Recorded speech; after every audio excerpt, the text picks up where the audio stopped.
नमस्कार दोस्तों, स्वागत है आपका हमारे YouTube channel Vishal the teacher में।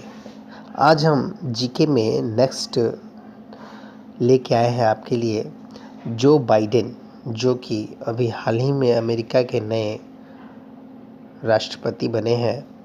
तो आइए जानते हैं जो बाइडेन के बारे में। जो बाइडेन का पूरा नाम है जोसेफ रॉबिनेट बाइडेन जूनियर और इनका जन्म 20 नवंबर 1942 को हुआ था। ये एक अमेरिकी राजनीतिज्ञ हैं और संयुक्त राज्य अमेरिका के नवनिर्वाचित राष्ट्रपति हैं।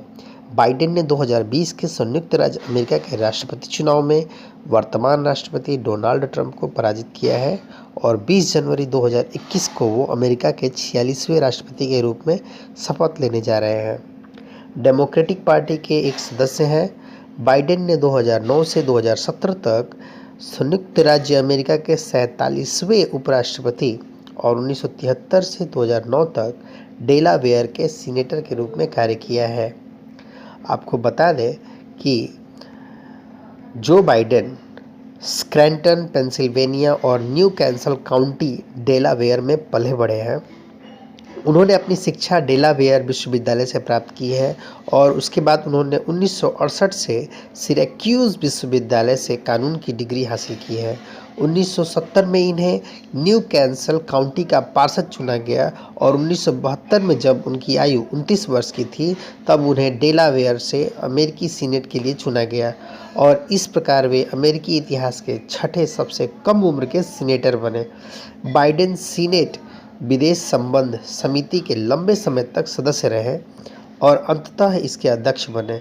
उन्होंने 1991 में खाड़ी युद्ध का विरोध किया, लेकिन पूर्वी यूरोप में नाटो गठबंधन का विस्तार करने और 1990 के दशक के युगोस्लाव युद्धों में इसके हस्तक्षेप का समर्थन किया। उन्होंने 2002 में इराक युद्ध को अधिकृत करने वाले प्रस्ताव का समर्थन किया, लेकिन 2007 में अमेरिकी सैनिकों की संख्या में वृद्धि का विरोध किया।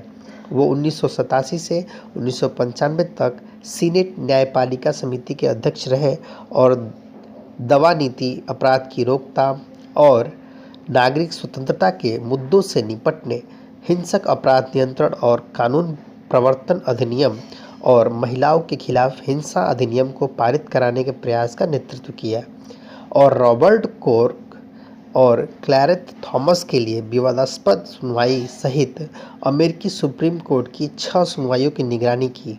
वह 1988 में और फिर 2008 में डेमोक्रेटिक राष्ट्रपति पद के नामांकन के लिए असफल प्रयास कर चुके हैं। बाइडेन 6 बार सीनेट के लिए चुने गए थे और 2008 में जब उन्होंने बराक ओबामा के राष्ट्रपति चुनाव जीतने के बाद उनकी सरकार के उपराष्ट्रपति के रूप में सेवा करने के लिए इस्तीफा दिया, तब वो चौथे सबसे वरिष्ठ सीनेटर थे। 2012 में ओबामा और बाइडेन को फिर से चुना गया। उपराष्ट्रपति के रूप में बाइडेन ने 2009 की गहन मंदी का मुकाबला करने के लिए आधारभूत ढांचे का खर्च कैसे करना है इसकी निगरानी की। कांग्रेस के रिपब्लिकन सदस्यों के साथ बातचीत कर उन्होंने कर राहत अधिनियम 2010 को पारित करवाया। इसके साथ उन्होंने एक कराधान गतिरोध हल को भी सही कराया। 2011 का बजट नियंत्रण अधिनियम जिसने ऋण सीमा संकट को हल किया और 2012 के अमेरिकी करदाता राहत अधिनियम के पारित होने से आसन्न राजकोषीय चट्टान का हल निकाला। उन्होंने संयुक्त राज्य अमेरिका रूस नई स्टार्ट संधि, लीबिया में सैन्य हस्तक्षेप का समर्थन करने के प्रयासों का नेतृत्व किया और 2011 में अमेरिकी सैनिकों की वापसी के माध्यम से इराक के लिए अमेरिकी नीति तैयार करने में मदद किया। सैंडी हुक एलिमेंट्री स्कूल की शूटिंग के बाद उन्होंने बंदूक हिंसा कार्यदल का नेतृत्व किया। जनवरी 2017 में ओबामा ने बाइडेन को स्वतंत्रता के राष्ट्रपति पदक से सम्मानित भी किया। अप्रैल 2019 में बाइडेन ने 2020 के राष्ट्रपति चुनाव में अपनी उम्मीदवारी की घोषणा की और जून 2020 में वो डेमोक्रेटिक नामांकन को सुरक्षित करने के लिए आवश्यक प्रतिनिधि सीमा तक पहुंच गए। 11 अगस्त को उन्होंने कैलिफोर्निया के अमेरिकी सीनेटर कमला हैरिस को अपने उपराष्ट्रपति के दावेदार के रूप में घोषित किया। ये भारतीय मूल की थी। बाइडेन ने 3 नवंबर के चुनाव में डोनाल्ड ट्रंप को हराया। 1968 में रिचर्ड निक्सन के बाद राष्ट्रपति चुने जाने के बाद दूसरे गैर पदस्थ उपराष्ट्रपति हैं। तो इस प्रकार आप देख सकते हैं कि जो बाइडेन ने काफ़ी परिश्रम के बाद आज अमेरिका के राष्ट्रपति पद को हासिल किया है।